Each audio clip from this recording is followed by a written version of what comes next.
இடமலம் நேயர்களுக்கு வணக்கம். இன்னைக்கு நம்ம கூட ஒரு முக்கியமான விஷயத்த பத்தி பேசுறதுக்காக வருண் அவர்களும், கிஷோர் கே. சாமி அவர்களும் இணைஞ்சிருக்காங்க. என்ன மேட்டர் அப்டின்னா, இப்ப சமீபத்தில நயன்தாராவுடைய கணவர் விக்னேஷ் சிவன் போயிட்டு, "எனக்கு புதுச்சேரியில இந்த இடம் வேணும்" அப்டின்னு கேட்டிருக்காரு. அதுவும் கவர்மெண்டோட இடத்த போய் கேட்டிருக்காரு. கவர்மெண்ட் கிட்டயே. இந்த விஷயத்தெல்லாம் எப்படி பார்க்குறீங்க? கவர்மெண்டோட இடத்த கவர்மெண்ட் கிட்ட தானே கேட்டிருக்காரு. நியாயமான விஷயமா தான் நான் சரி, பார்க்குறேன். ரைட்டு. இல்ல, அது எப்படியே அந்த கவுண்டமணி ஜோக் ஊர்ல, ஐயோ! நான் ஏதாவது வாங்கி ஆவணுமே!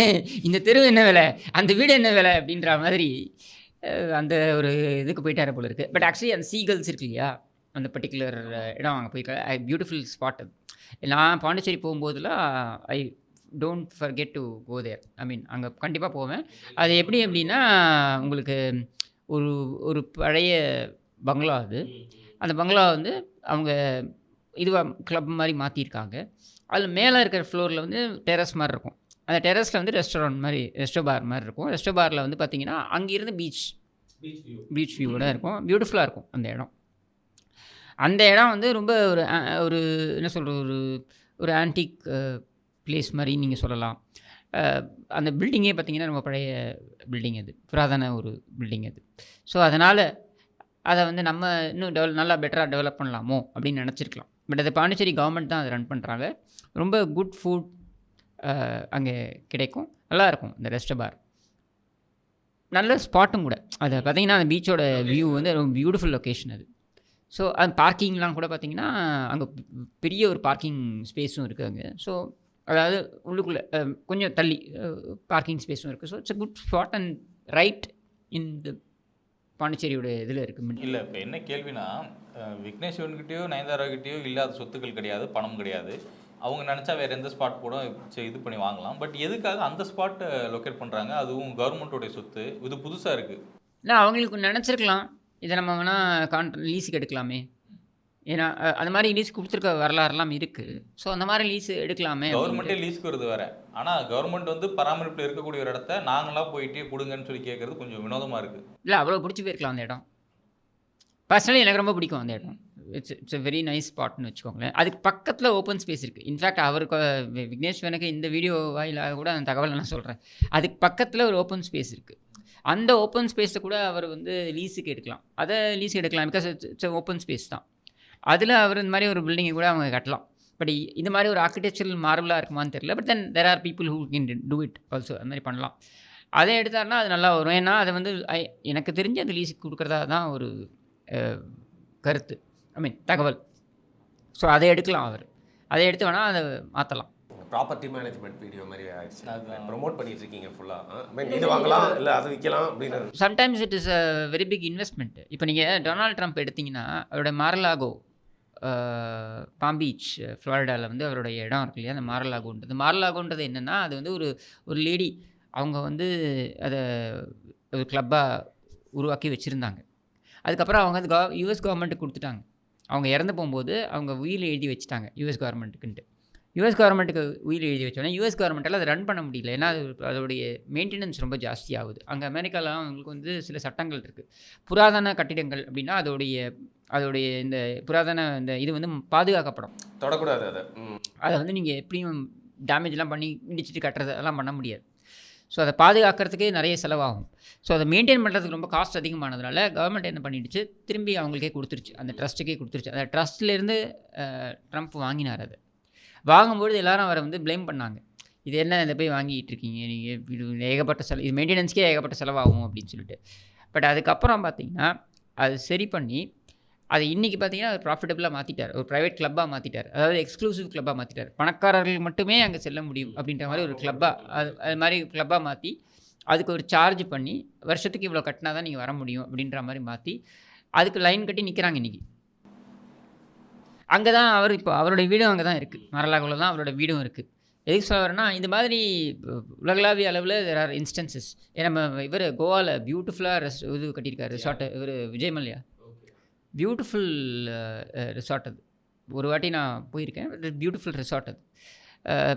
அதே மாதிரி அவர் பெங்களூரில் செமையாக இருக்கும். அதாவது பெரிய பில்டிங், அது மேலே ஒரு மாளிகை மாளிகை இருக்கும். அது கிங்ஃபிஷர் டவர்ஸ் வந்து பெங்களூரில். அதுவும் வந்து யூபி டவர்ஸ் அப்படின்ட்டு அது விட்டல் மலையா ரோட்லேயே இருக்கும். அவங்க அப்பாவோடைய பேரில் அந்த ரோடு விட்டல் மலையா ரோடு அது அங்கே இருக்கும். அதுவும் பியூட்டிஃபுல் இதுதான், ப்ராப்பர்ட்டி தான். இந்த மாதிரி வந்து இப்போ ட்ரம்ப் டவர்ஸ் எடுத்திங்கன்னா நிறைய இடங்களில் வந்துட்டு இருக்கு. ஆந்திராவில் அவங்க பிளான் பண்ணிகிட்டு இருக்காங்க.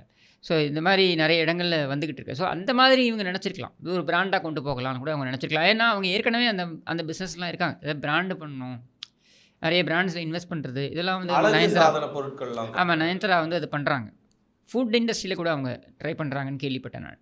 ஸோ அந்த மாதிரி அவர் நினச்சிருக்கலாம், நம்ம ஏன் வந்து ஒரு ரிசார்ட்டாக நம்ம மாற்றக்கூடாது, அதாவது செலிப்ரிட்டிஸ்க்கெலாம் மட்டுமான ஒரு பிளேஸாக அதை மாற்றக்கூடாது. ஏன்னா அதுக்கான அத்தனை ஸ்கோப்பும் பொட்டென்ஷியலும் அதில் இருக்குது. எனக்கே பார்க்கணும் போல இருக்குங்க. நெக்ஸ்ட் டைம் நான் பாண்டிச்சேரி போகும்போது நீங்கள் வாங்க. உங்கள் கூட வர மாட்டேன், நான் தனியாக போய்க்கிறேன். போன தடவை கைது அங்கே தானே பாண்டிச்சேரியில்? அது ஆரோவில். நான் இது சிதம்பரத்துக்கு போகிற வழியில், அது இபிஎஸோட ஃபங்க்ஷன் வருது அப்படின்னு சொல்லிட்டு போகிற வழியில், அது ஆரோவில். இது ஆரோவில் இல்லை, இது பாண்டிச்சேரி. ஓகே, இப்போ ஏன் அது வந்து பேசு பொருளாக ஆச்சுன்னு தான் எனக்கு ரொம்ப விந்தையாக தோணுச்சு. ஏன் அதை வந்து ஒரு நேற்று ஃபுல்லாக வந்து செய்திகள் எல்லாம் வந்து போட்டுட்டு இருந்தாங்க. அது ஏன் வந்து அது வந்து தப்பாக போய் கேட்டது வந்து அதில் ஏன் வந்து தப்பே கிடையாது. இதில் என்ன இருக்குது? உங்களுக்கு பிஸ்னஸ் ப்ராஸ்பெக்ட். அரசு ப்ராப்பர்ட்டியை விலைக்கு கேட்ட விக்னேஷ் சிவன் என்ன தப்பு அப்படிங்கிற மாதிரி தான் ஃபுல்லாக செய்திகள் வந்தது. அரசாங்கத்தையே விலைக்கு வாங்கி நிறைய பேர் வச்சிருக்காங்களே. இல்லை, மேபி அவர் திமுக கூட வந்து இருக்கிற ஒரு க்ளோஸ்னஸ் பயன்படுத்தி அது இமேஜ் கிரியேட் பண்ணி அந்த நியூஸை பேடாக காட்டணும். அதுக்கு எதுக்கு பாண்டிச்சேரி?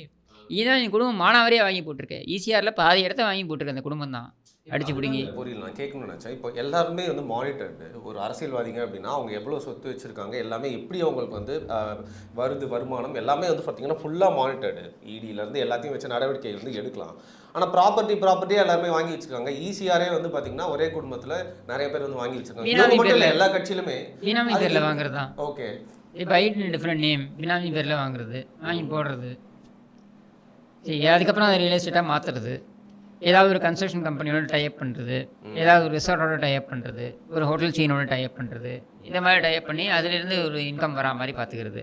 ஓகே, இவ்வளவுதான். கடைசியில் எங்கே செட்டில் டவுன் ஆவாங்க? ஏதாவது ஒரு லெஜிட்டிமேட் பிஸ்னஸை வந்து கொஞ்சம் நல்லா ரன் பண்ண வச்சுட்டு அதை கொஞ்சம் லாபகரமான பிஸ்னஸாக மாற்றிட்டு அதுலேருந்து வந்துச்சு அப்படின்ற மாதிரி லாங் டேர்மில் வந்து மாற்றிடுவாங்க. லாங் டேர்மில் மாற்றிக்க வேண்டியது தான். ஓகே, ஏதோ ஒன்றுத்தில் இன்வெஸ்ட் பண்ண மாதிரி ஆகிடுதுல்ல.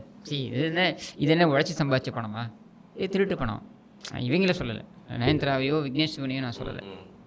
அவங்க பாவம், அவங்க கஷ்டப்படுறாங்க, ஸ்ட்ரகிள் பண்ணுறாங்க, கஷ்டப்பட்டு மேலே வந்திருக்காங்க, அதெல்லாம் ஒன்றும் மாற்றுக்கிறது கிடையாது. நயன்தாரா கஷ்டப்பட்டு மேலே வந்திருக்காங்க, நயன்தாராவோட இவரும் மேலே வந்திருக்காரு. தட்ஸ் வை காலம் நயன்தாராஸ் ஹேண்ட்பேக். சரியா? பட் எதுக்கு நான் சொல்ல வரேன்னா, அரசியல்வாதிகள் எடுத்துக்கிட்டிங்கன்னா ஈஸி மணி. ஏதோ ஒரு டீலு, ஏதோ ஒரு கான்ட்ராக்டு, இந்த கான்ட்ராக்டு இவ்வளோ கப்பம் கட்டி ஆகணும். அப்போ இந்த கப்பத்தை என்ன பண்ணலாம் அப்படின்னா, எங்கே போடுவேன் இந்த பணத்தை? லிக்விட் கேஷாகவே வச்சுட்டு இருக்க முடியாதுல்ல. அப்போ எங்கே போடுறது? எங்கே போட்டால் அது மல்டிப்ளை ஆகும், அண்டு எங்கே போட்டால் அது சைலண்ட்டாக இருக்கும். இப்போ ஈஸியாக எவ்வளோ ஒருத்தன் நாளைய வாங்கி எவ்வளோ சவுக்கு தப்பு போட்டு வச்சுருப்பான், யாரோடதுன்னு யாருக்கு தெரிய போகுது? அது அப்படியே தான் இருக்கும். அதோடய வேல்யூ வேணால் அது அதிகமாகிட்டே இருக்கும். ரியல் எஸ்டேட்டோட வேல்யூ அதிகமாகிட்டே இருக்கு இல்லையா? அதிகமாகிட்டே இருக்கும். அப்படி ஏதாவது ஒரு கன்ஸ்ட்ரக்ஷன் கம்பெனியோட டைப் பண்ண வேண்டியது தான், பிளாட்டு போட வேண்டியது தான், இல்லை ஏதாவது ஒரு ரிசார்ட்டோட டைப் பண்ணிக்க வேண்டியது தான். இப்போ ஓபிஎஸ் இருக்காரு, ஓபிஎஸோட 2 பசங்களுக்குள்ள பயங்கர சண்டை நடந்துக்கிட்டு இருக்கு. ஏன்னா ஒரு கன்ஸ்ட்ரக்ஷன் கம்பெனியில் மானாவரே இன்வெஸ்ட் பண்ணியிருக்காங்க. ஓகே, அந்த இன்வெஸ்ட்மெண்ட்டுக்கு மாதம் வரக்கூடிய ரிட்டர்ன்ஸ் 20 கோடி ரூபாய். இந்த 20 கோடி ரூபாய் எப்படி பிரிச்சுக்கிறதுன்னு 2 பேருக்குள்ள சண்டை. 10 பிரிச்சுக்கிட்டு அது 10 பிரிச்சுக்க கூடாதுன்னு தான் சண்டை. சரியா? இந்த 2 பசங்களுக்குள்ள, ஓபிஎஸோட பசங்களுக்குள்ள. சரியா? இதில் பார்த்தீங்கன்னா அந்த கன்ஸ்ட்ரக்ஷன் கம்பெனிலேருந்து இவங்க ஒரு பல்காக ஒரு அமௌண்ட் வாங்கிக்கிட்டாங்க. இப்போ ராமநாதபுரத்தில் நின்னார் இல்லையா இந்த எலெக்ஷனில் 2024, அந்த எலெக்ஷன் போது ஒரு 150 கோடி ரூபாய் வாங்கிட்டாங்க. கொடுத்த பணத்துலேருந்து ஒரு அமௌண்ட்டை வாங்கிக்கிறாங்க. இந்த மாதிரி எமர்ஜென்சினா வாங்கிக்கிறது தான். ஸோ இது மாதிரி மானாவரியாக இன்வெஸ்ட் பண்ணி வைக்கிறது.